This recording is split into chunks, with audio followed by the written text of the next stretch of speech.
Good evening, everyone, and welcome to the May 19th Council meeting. We have a special treat this evening. Our flag salute will be led by Troop Cub Scout Luke Garcia and the Chino Cub Scout Pack 309. So if you'd please stand and join us.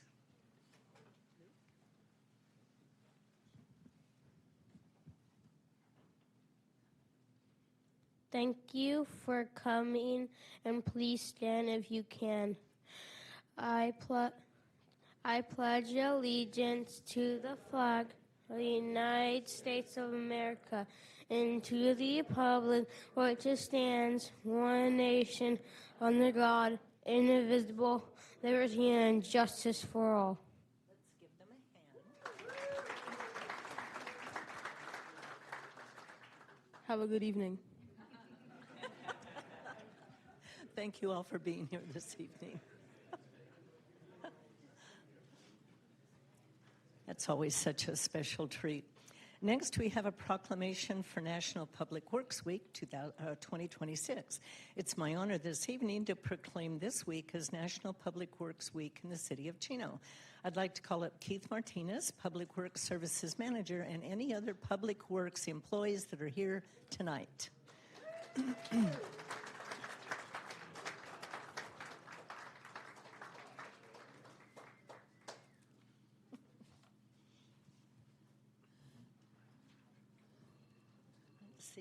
Let's move down this way even more.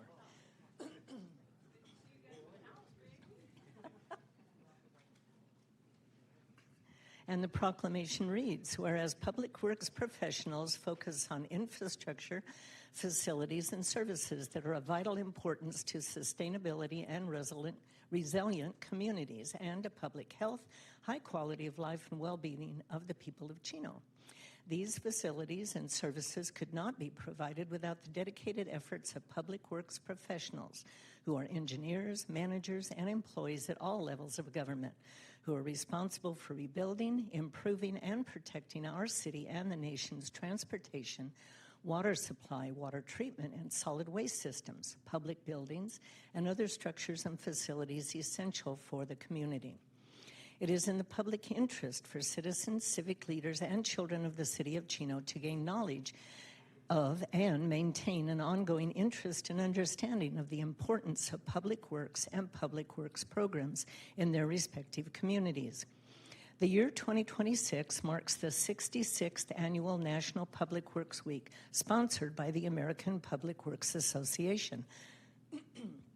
The American Public Works Association, or APWA, has announced the theme for 2026 National Public Works Weeks as Rooted in Service, Powered by Community. And this year's theme acknowledges that the roots of service run deep in public works. It's what has propelled public works innovations that have helped our communities evolve into places where people can lead lives of purpose and possibility.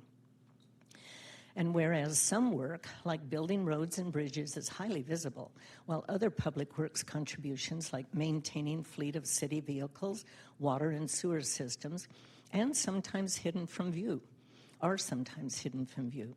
Together, these efforts form the foundation of thriving communities, reminding that every project, seen or unseen, powers the connection between service and the people it supports. Now, I, Eunice Emuloa, Mayor of the City of Chino, do hereby designate the week of May 17th through the 23rd as National Public Works Week. Keith?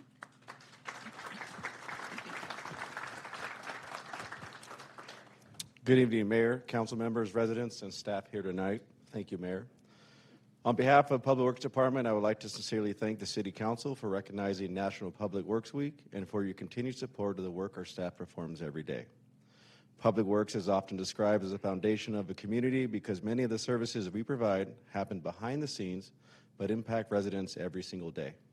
From maintaining streets, sidewalks, parks, sewers, storm drains, fleet vehicles, and the public right-of-way to responding during emergencies and keeping our city safe, clean, and operating efficiently.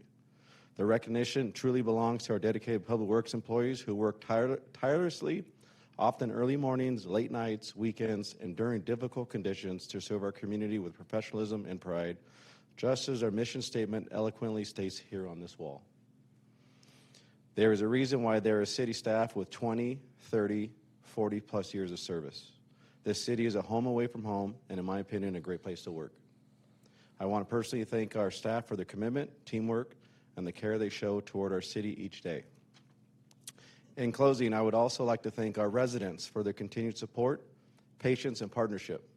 Public Works is most successful when we work together with the community we serve. The residents of Chino take just as much pride in this community as city staff does, especially since many of our employees are also Chino residents themselves. That shared connection creates a strong sense of ownership and commitment to maintaining the quality, safety, and appearance of our city. It is honestly, truly rewarding to serve a community that our employees not only work in, but also call home. We are proud to serve this city and appreciate the opportunity to continue providing exceptional services for everyone in our community. Thank you.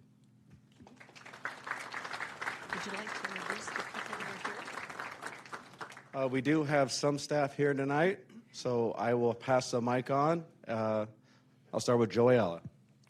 Joe Ayala, Street Supervisor. Elena Ferrer, Engineering Aide.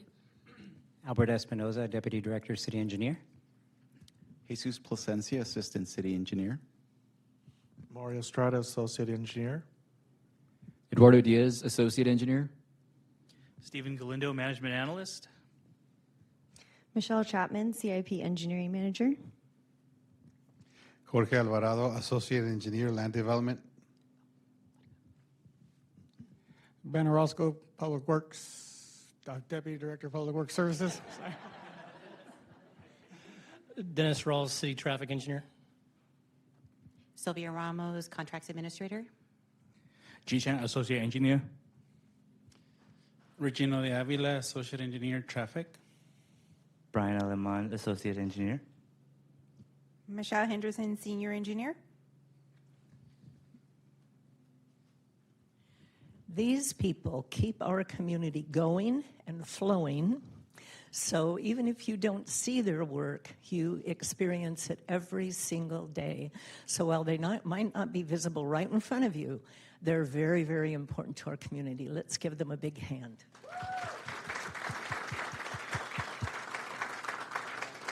Okay, now Ari's going to try to get a picture of everybody, so some people might have to get down on their knees in the front for everybody to fit.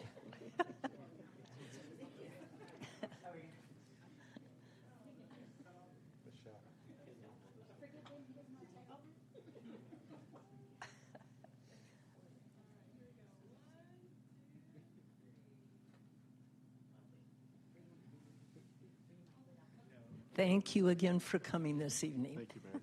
Thank you. Thank you very much. Hi, Elena. Thank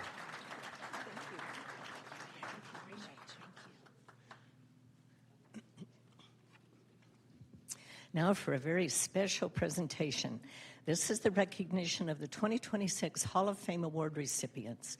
This prestigious award is presented to the individuals who have made a major and lasting contribution to the development and progress of the city of Chino, and who have been outstanding examples of leadership and service in a manner that reflects honor and respect from a historical perspective. We will be inducting new members into the City of Chino's Hall of Fame. The award presented tonight will be on permanent display in the Chino Community Building. I'd like to call up Chino Valley Historical Society President Steve Halstead and Vice President Bobby Martinez, along with any members of the Chino Valley Historical Society who are present this evening to assist in the presentation. Tonight, we will recognize Earl and Carolyn Owens. Would the members of the family please join me up front?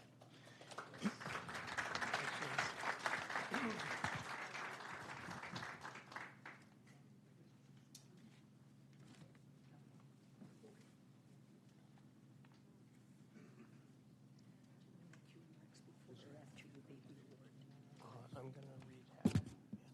I'm going to. He's going to read the other half. I'll take that. Yes. Thank you very much, Mayor. And just a quick note.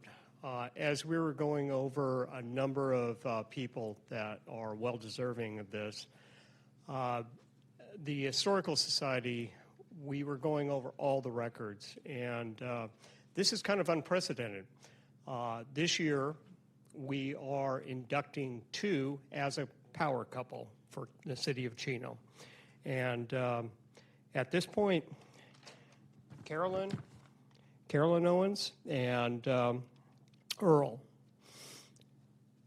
devoted their lives to the city of Chino through education, civic leadership, and timeless community service. Through a lifetime of service, their dedication became part of the very fabric that defines Chino. Earl was born on September 15th, 1936, in Rock Island, Illinois, and served as the medic in the United States Navy from 1954 until 1957. He earned an associate arts degree at Mount San Antonio College in 1959 and a Bachelor of Arts degree from California State University, Los Angeles in 1963, and a Master of Science from the University of Southern California in 1968. He dedicated his professional career in education as a special education teacher at Ramona Junior High School and later served in the Los Angeles County School District Superintendent's Office. Carolyn was born on March 11, 1937, to Jean and Ann Vallegra. Valbreda, thank you. Sorry. I didn't put my glasses on. And grew up in Chino at the family property on the southeast corner of Central and Schaefer Avenues, home to one of the city's earliest restaurants.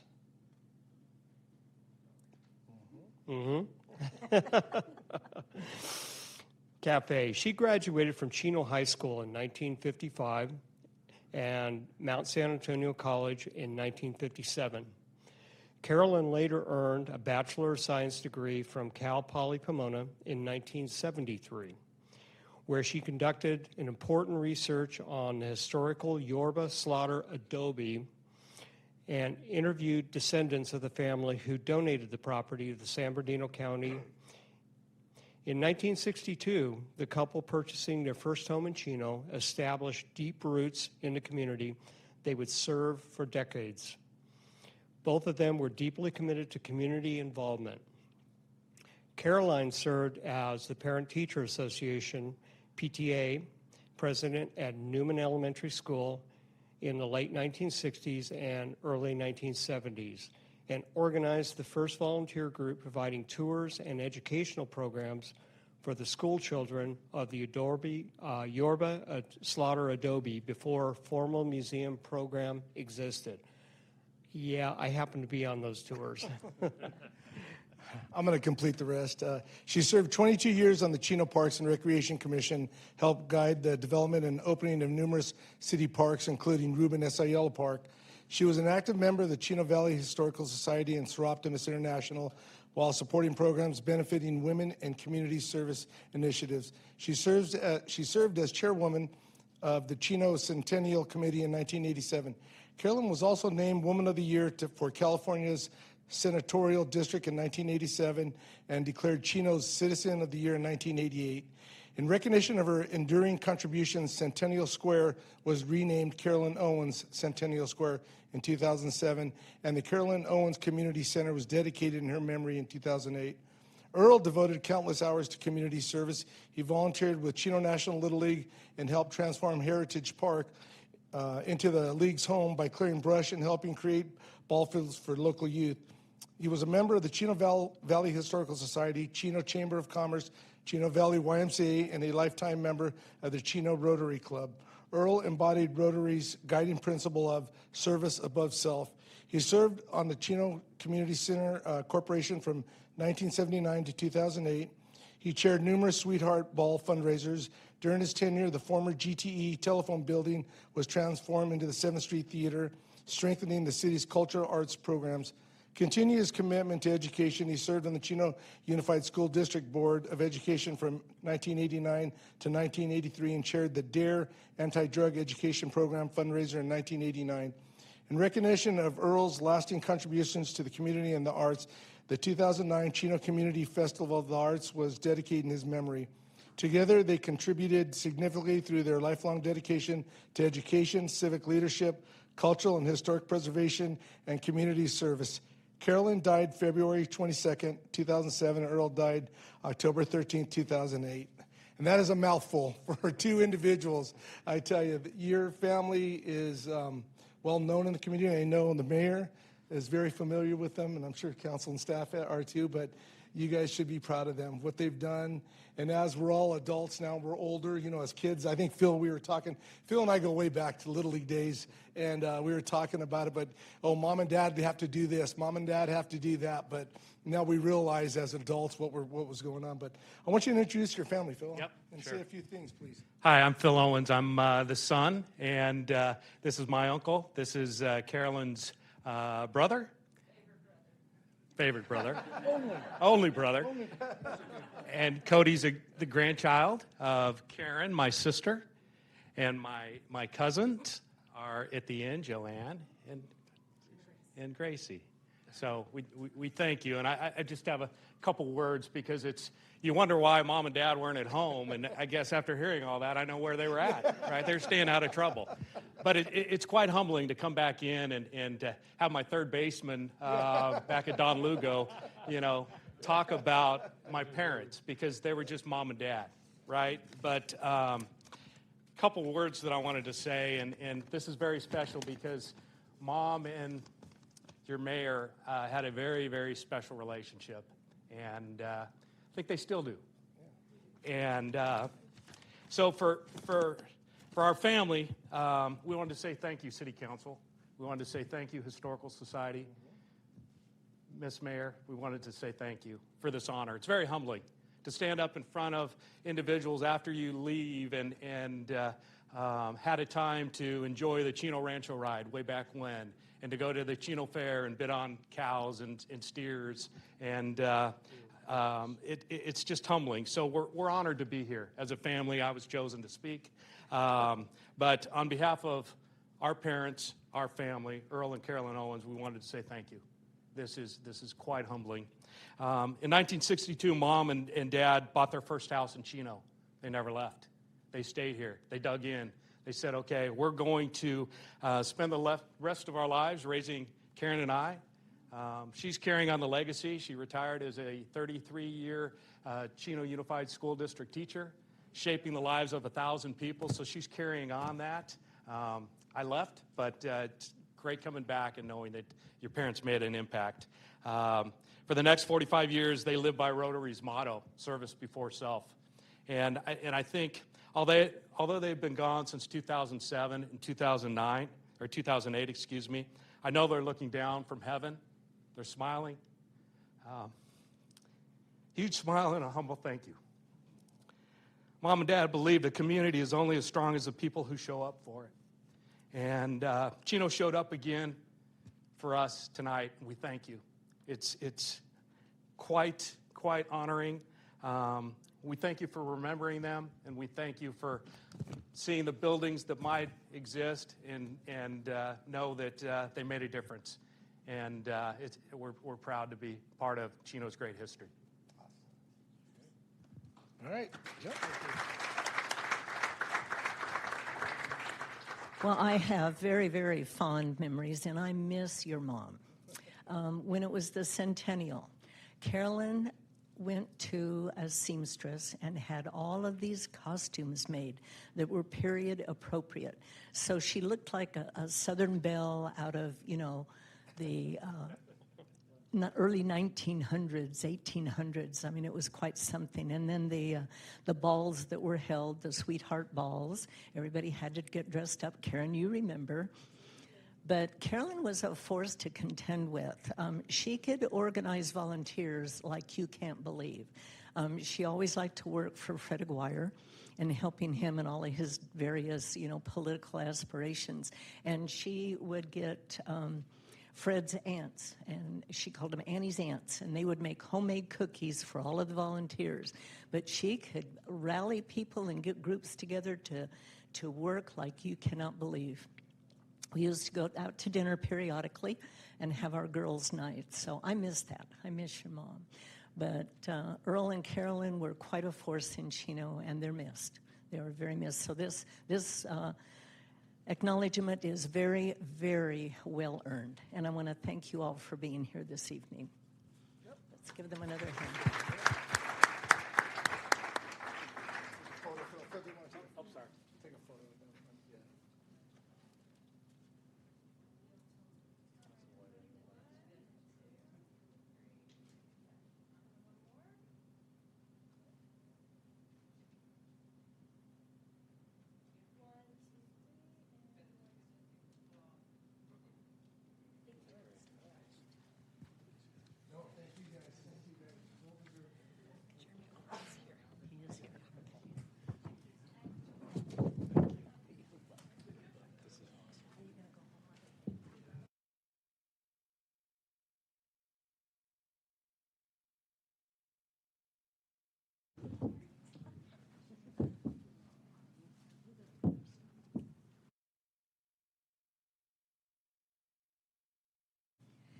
Next, we have introduction of our new Chino Valley Fire District fighter paramedics. I'd like to call up Deputy Fire Chief Jeremy Alt to join me up front to make the introductions, along with Lucas Tim, Arturo Villalobos, and Anthony Ramos. Thank you, Mayor. It's been a very busy day for us. I just hurried here from our second vegetation fire of the day, so forgive my dirty boots. Actually, in addition, what I'd like to do first is start off by introducing one of our fire captains, Jeff Brady. Jeff Brady is currently our training officer, a very long-time Chino resident. I'm going to have him introduce our new firefighter paramedics today. Jeff. Good evening. So tonight we have 3 of our new hires. They're in Tower 14, so they spend 8 weeks at our training center before being pushed out to the floor. So first off, we've got Anthony Ramos, Lucas Tim, and Art Villalobos.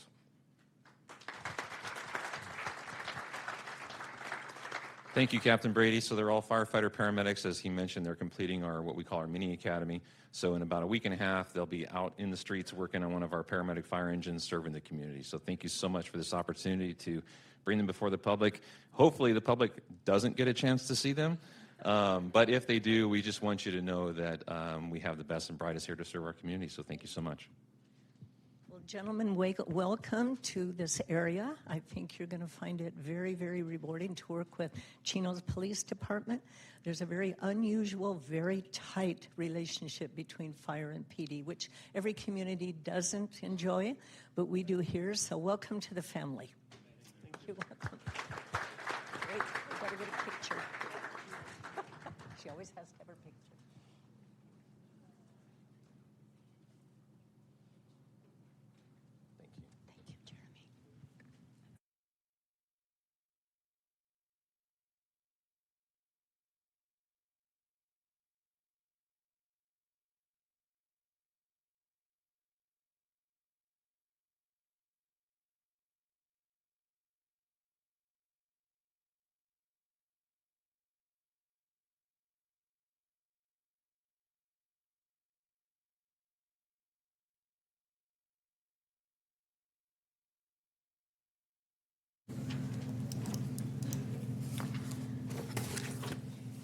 Okay, City Manager Wright, do we have any agenda revisions or changes or additions or deletions? No changes, Mayor. Okay. Within our packet is the external agency report for May 19th. I encourage you all to access that via online and read what's going on. Next, under public announcements, first, you are invited to celebrate Oral Hershiser Chevrolet at their grand opening ceremony on Thursday, May 28th, from 11 a.m. to 2 p.m. right here at the Civic Center at 13220 Central Avenue. Presented in partnership with Oral Hershiser Chevrolet, City of Chino, and the Chino Valley Chamber of Commerce, the grand opening event will feature live music and DJ entertainment, food trucks, a parade down 7th Street featuring Oral, and special appearances by Dodger legends, including Mike Sosha, Mickey Hatcher, Joe Kelly, Ramon Martinez, and more. Addition to the grand opening is free. Though residents are encouraged to register in advance, please visit the Chamber of Commerce website to sign up for this great event, and we will see you there.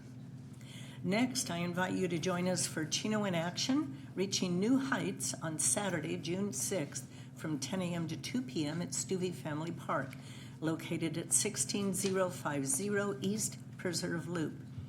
Be among the first to get up close with Chino's brand new police helicopter, explore a touch-a-truck showcase featuring police, public works, and Chino Valley Fire District vehicles, and enjoy activities for kids, a delicious barbecue hosted by the Chino Police Officers Association, and more. This is a one-of-a-kind opportunity to experience your city in action, from the ground to the sky. We hope to see you there. Next, we're bringing back our Chino Summer Nights movie series, happening every Friday from June 12th to July 31st, except for June 26th. This year, we're adding a special twist. Half of our summer movies will take place at the newly opened Stuvey Family Park in the Preserve. So be sure to bring your blankets, snacks, and lawn chairs and enjoy a beautiful night under the stars watching exciting movies the whole family will love. To learn more, visit cityofchino.org/movies. And finally, please note that City Hall and City Hall facilities will be closed on Monday, May 25th in honor of Memorial Day. I encourage you to join us as we honor our American heroes during the annual Memorial Day event hosted in partnership with the Chino American Legion at 10 a.m. at the Chino Community Building, located at the corner of 10th and B. Next on our agenda are public communications. This is the time and the place for the general public to address items that are not elsewhere on the agenda. Our first written request to speak is Pastor Roy Robbins from Christ Lutheran Church. And you better behave. If you'd like to join us in an invocation, please stand. I can say that because he's my neighbor and he's on it. Yep. Actually, indulge me for just a moment, if you would. You know, my 10-year ordination at Christ Lutheran is coming up July 30th. And it's my wife Janine's birthday and my granddaughter Kira's birthday also. Janine and I are so glad that we moved here to Chino after living in Anaheim for 35 years. I love being involved in this city with the police. I've gone through 3 chiefs now. I'm on my 3rd chief, so. City government, the neighborhood house, care closet, all that. We just love this area, and we love our neighbors too. Well, most of them. Anyway, let's pray. Heavenly Father, we come to you this evening asking for your guidance and wisdom as this meeting begins. Often our lives can be a blur of activity. Help us to slow down and enjoy the beauty of your kingdom. Thank you for the leadership represented here in these chambers, but also for those behind the scenes who tend to the business of the city each and every day. Fill them with compassion, grace, and foresight as decisions are made that affect our city and surrounding communities. May we always have a keen eye for the lonely, forgotten, and the ashamed, and may our compassion spur us into action. Father, you're constantly inviting us to seek you and accept you. Thank you for never giving up on us.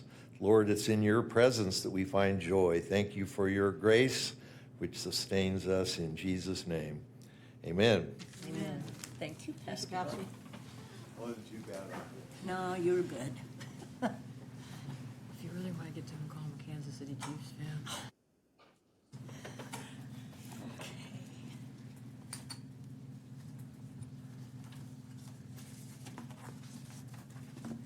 Okay, we have Miss Melissa Campani with us this evening from Supervisor Kurt Hagman's office.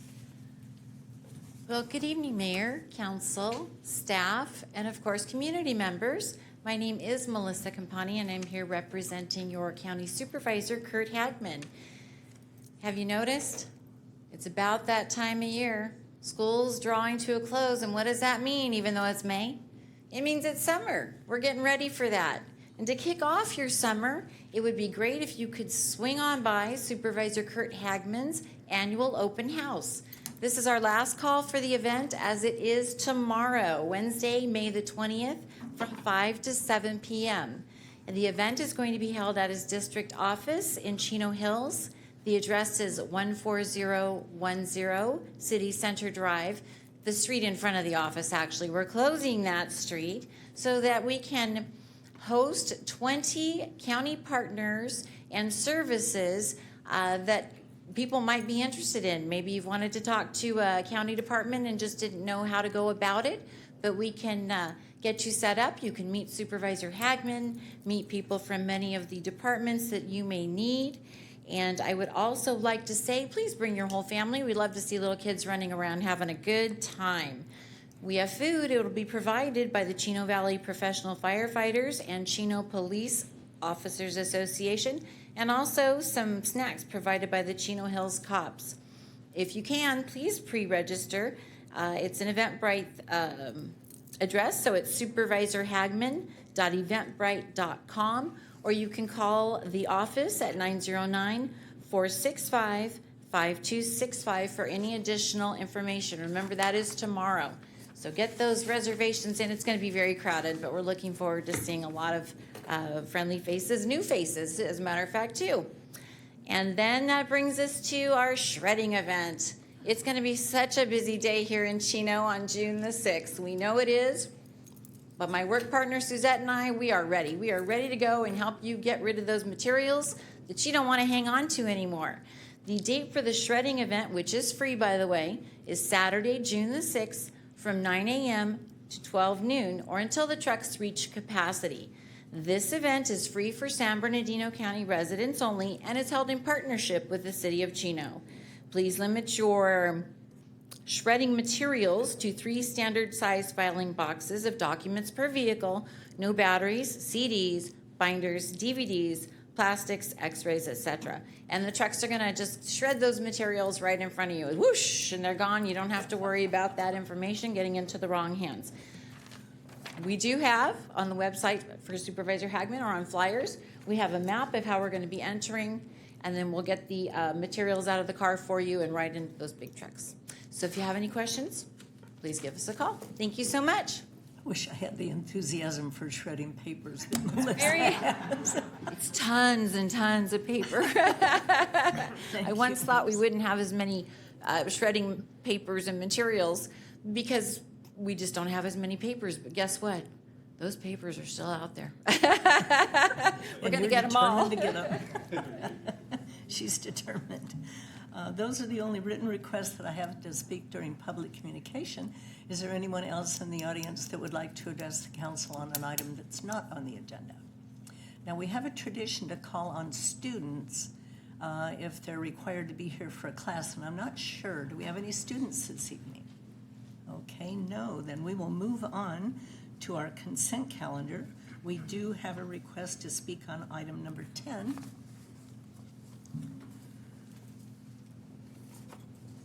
Stubby.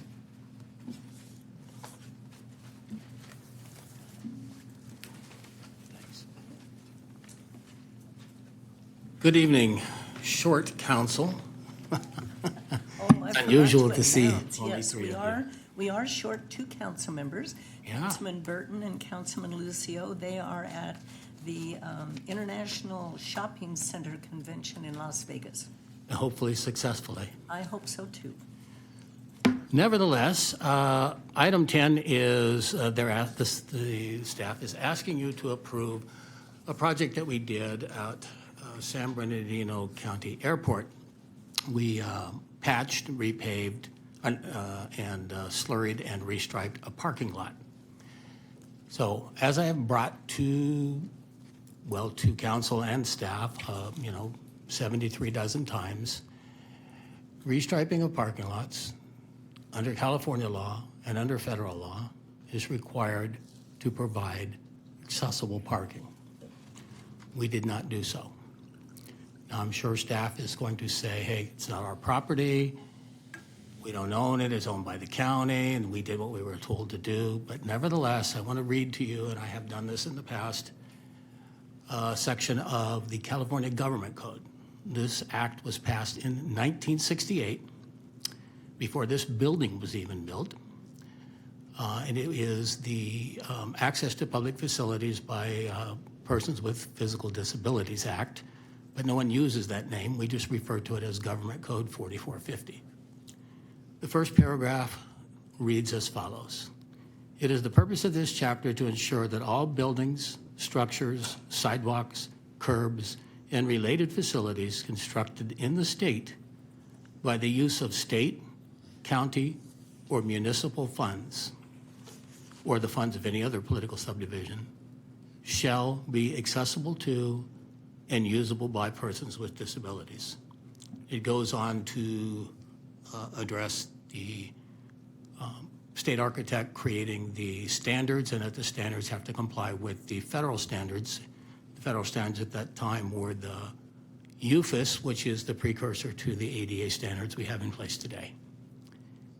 It isn't a question of who owns the property. It isn't a question whether it's leased. It's a question of wherever we spend municipal funds.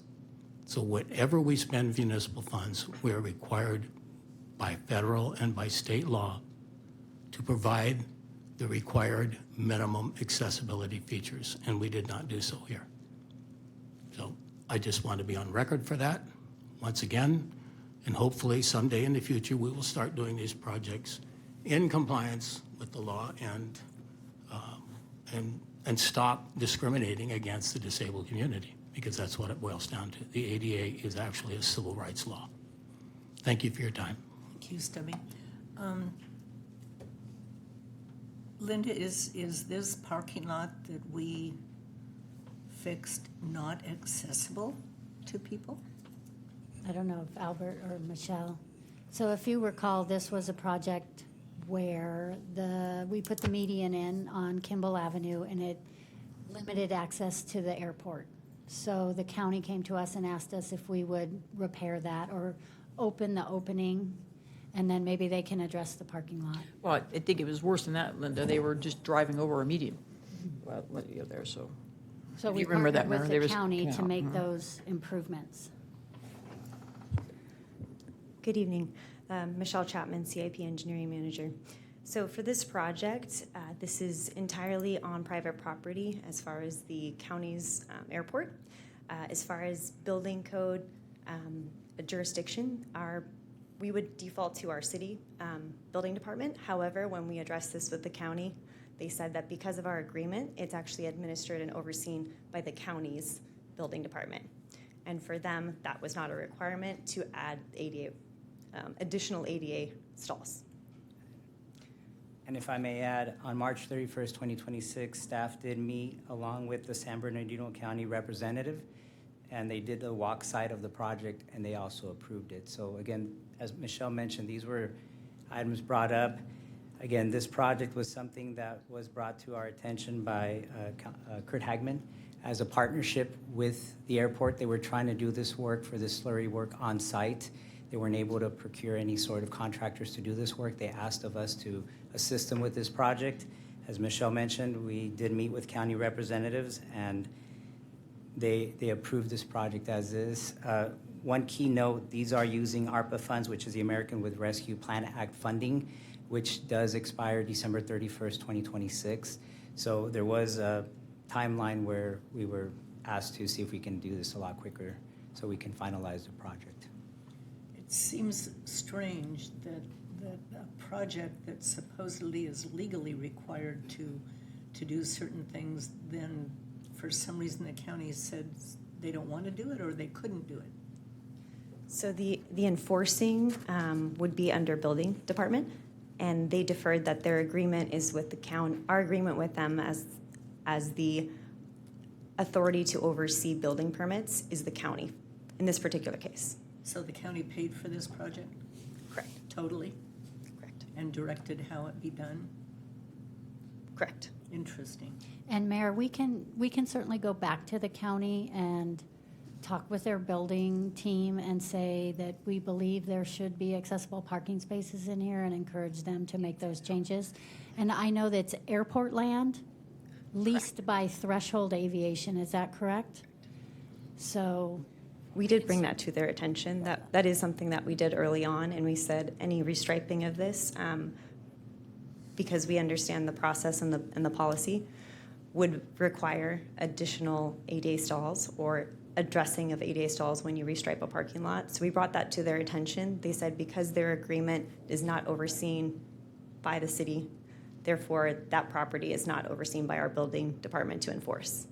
Doesn't make any sense. Okay, so would you get back with the county, Linda? Certainly we can, yes. Thank you very much. We'll follow through, Mayor. We'll reach out back to the county. Okay, thank you, Albert. One more comment, Mayor.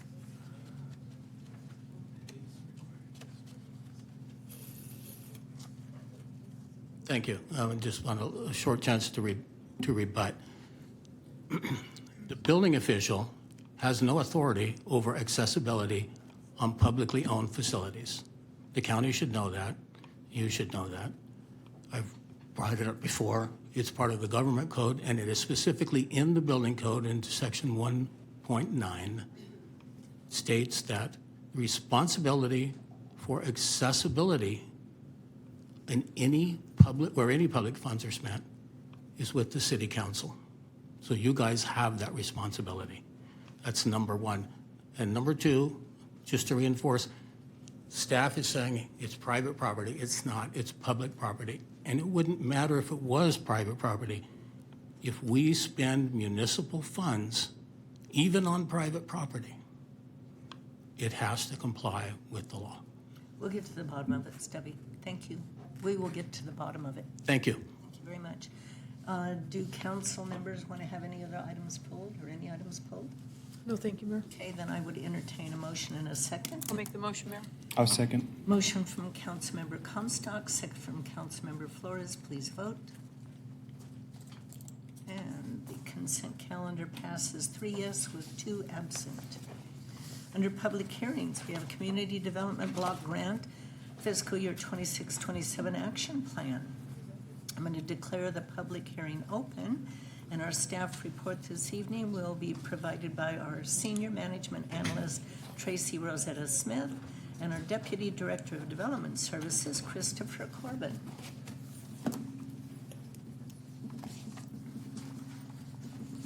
Good evening, Mayor, council members.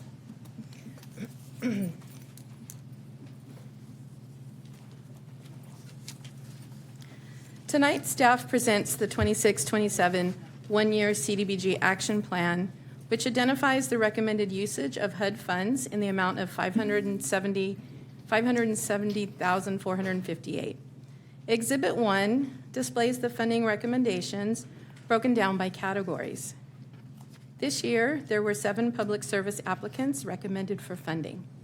Each project was evaluated and allocated funding based on prioritization by the Community Services, Parks, and Recreation Commission, CDBG Subcommittee, following a comprehensive review process in February. The funding recommendations include Human Services Family Counseling at $21,000, Family Services Association for Senior Meals, $12,284, Chino Neighborhood House Food Assistance, $12,284, House of Ruth Services for Women and Children, $10,000, Public Works Graffiti Abatement, $10,000, Inland Fair Housing Landlord Tenant Mediation, $10,000, and Foothill Family Shelters at $10,000. Exhibit 1 also includes new capital improvement project funding in the amount of $370,798 and carryover funds estimated at $305,450. This public hearing fulfills HUD's citizen participation requirements. There were no comments received during the 30-day public review period, which was held March 7th through April 9th. Staff recommends the council conduct this public hearing, receive any public comments, and approve the 26-27 action plan to be submitted to HUD for their approval. This concludes my report. Should there be any questions? Thank you very much, Tracy. Chris, did you have some questions or comments? No, Mayor. Okay, are there any comments from the audience this evening on this item? Okay, seeing none, I'll close the hearing, public hearing. Karen, do you have any No, thank you, ma'am. questions? Okay, then I would request a motion and a second, please. I'll make the motion, Mayor. Motion from Councilmember Flores. Make the second, Mayor. Second from Councilmember Comstock. Please vote. Item passes 3 yes with 1 absent. Next item on the agenda is mayor and council reports. I'm going to skip mine this evening. Mayor Pro Tem Burton is not here. Councilmember Comstock. Thank you, Mayor. I'll make mine quick as well. On May 8th, Mayor, I had the pleasure of going to Rancho del Chino Park and playing pickleball and corporate challenge with my ladies partner, which was Hyjin from Public Works, our director. I'm happy to report out that I was feeling quite golden that day, but apparently I was really only bronzy. So, but yes, yeah, so there it is. We were able to secure a bronze for Team Chino, and I want to thank Hyjin for putting up with me. She is hard to get mad at, actually. So she would hit the ball, that they would serve the ball to her, and she would swing and like miss or just hit the ball in the air, and then she would just laugh. And I would kind of look at her like, if you've ever seen Bridesmaids, like, have you ever played before? Or... So no, it was a lot of fun. Like, our opponents were really nice ladies. And, you know, even when I got off the court, like, my family was like, I can't believe you just, like, those people beat you. So, but it was seriously a lot of fun. And I want to thank Hyjin for playing with me and putting up with my weird looks. But yeah. You need to understand, Karen plays tennis, and she's extremely competitive. Yeah, so it's better than I did last year, but yeah, so maybe next year, but, you know, thank you again. So I played a few times with her before the competition. yeah, it is, you know, she's so happy all the time. So anyway, thank you again. On the 9th, I actually attended the No More Locked Doors event here. It was a trade event for young men and women who want to go into like the Brotherhood of Electrical Workers or plumbing or HVAC or different things. It was a co-op between the chamber, our city, but particularly Michael Monsivias and his nonprofit. It was extremely well attended. There was probably no less at any given time between 25 to 30 young men and women standing in line to get their resume and their name in front of these different trades, which, if you know, is just very promising for us. I mean, this is the next generation of Americans who's going to continue to improve and secure our infrastructure and build America. And I was just happy to see so many good young men and women there, and so many members from the trades there to mentor them and to help them into those jobs in the future. On the 12th, Mayor, I attended our legislative policy meeting here with you. Got some updates on some of the legislation as the session comes to a close for summer break. And then on the 15th, I actually drove up on the 14th with the city manager, and we discussed just operational matters of interest, since I was not able to get to my one-on-one this week, but we had time to on the way up to Lake Arrowhead. But with our staff, I attended the city-county conference. And the panel that I attended, including an economic update, was a panel hosted by Chad Mays. He's a former member of Assembly in Sacramento, but it was a former, it was a lobbyist, as well as our lead legislative lobbyist, Jason Ryan from Cal Cities, and another gentleman, his name eludes me right now. But they were talking about just how difficult Sacramento is and how hard it is to get things done. But of particular, they were all kind of on alignment in housing law and legislation that's come through us in the last RENA cycle and over the years. And they're just all in agreement that the over 600, sometimes 800 plus housing laws that come our way and land use and different things really has actually, I think, served to stall more housing than it has to actually advance it. And make it more expensive. Yes, so, and the expense involved in it. So I think that hopefully that message is starting to get back to Sacramento. And I'm not saying, I don't know what the solution is, but there certainly is I think an awakening happening, like, hey, we're getting housing elements passed, doing different things, working with the BIA. There's been several things that you've passed either ministerially or by right, and we're still not able to effectively build housing in the state, or enough housing as required by our RENA requirement and to the affordability. So I thought it was actually, I don't know if the city manager agrees, but it actually kind of an enlightening, real conversation to have with people about what's happening with development and different things in the state. And then, of course, the last session was an economic update. But that being said, I want to congratulate the Owens family. That's a really well-deserved tribute to both Carolyn and Earl Owens. I knew them, but I wasn't I'm kind of on the end where I wasn't old enough to spend time working with them, but I do know how engaged they were in this community. So that being said, that concludes my report tonight. Thank you, Mayor. Chris. Thank you, Mayor. I'll forego my reports as well. Just want to share two things. Number one, to our police department, I'm excited to see this air support unit become fully operational this month. Really exciting. And to our fire district, we received good news this week, at least in my email, regarding this Confire ground ambulance contract. So good luck to you guys. City Manager Reich. Thank you, Mayor. So Councilmember Comstock talked about corporate challenge, so I'm going to give you a full update. So it ended on last Friday night, and City of Chino, for the 4th year in a row, won first place. It's my bronze. It was that bronze medal, Heijin and Karen, that took us over the top. NFI was second, and Chino Hills came in third. So it was a really good competition. We have a really good Team Chino team that runs our city team, and then the CSPR team always does a fantastic job for 2 weeks putting on this event, which is really fun for our community. And I think most people come out of there, they have a great time, they make new friends, and it's an awesome event. For City of Chino winning it 4 times in a row, it might be a little too much, but it's fantastic that we won it. So I want to thank all of our teams for everything they did. There were a lot of gold medals coming our way, which is fantastic. Great. Congratulations. So that's it tonight, Mayor. All right. City Attorney Galante. No legal report. Thank you. None. Do you have something else, Karen? No. Linda, did you have anything? It looked like you had something else. Okay. Any director's report? You're Heijin this evening, huh? I'll be Heijin for the night. She is in Hawaii celebrating her 30th anniversary, so I am filling in for her for the director's report. We do have an update on the Euclid relinquishment. We did meet with Caltrans earlier today, and Euclid will officially become the city's this Thursday, May 21st. So that's scheduled to happen. Caltrans will be recording the final documents with the County of San Bernardino, and so that will officially occur this week. And within the next 30 days, we're creating the invoice to send to District 8, who will then send it to Sacramento so we can get the funds of the $18.8 million plus to the city of Chino before the end of the fiscal year. So we're trying to get that within the next 30 days. So that's the next step, but Euclid will officially be relinquished to the city this Thursday. When are we going to fix the potholes? As soon as we get those funds, we've already been working with Ben and Keith and their team. We already have a plan with Michelle Chapman, as well as putting together our CIPs.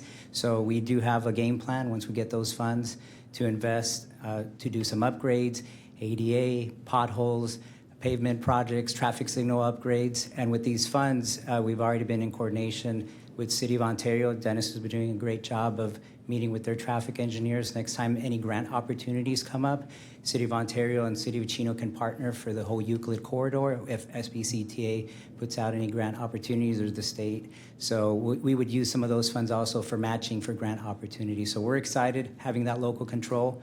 It's coming sooner than later. And with those funds, as well as potential other opportunities, we can make Euclid how we envision it. I think we also need to work very strongly with the county, because a lot of that right-of-way is county territory. It is. Thank you very much. Of course. Chief Menson.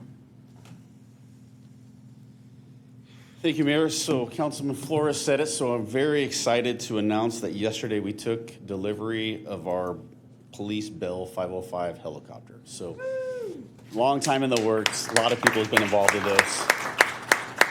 So we flew it back from Hangar 1 Avionics down in Carlsbad, where it's been for the past 6 months, having all the police equipment installed on it.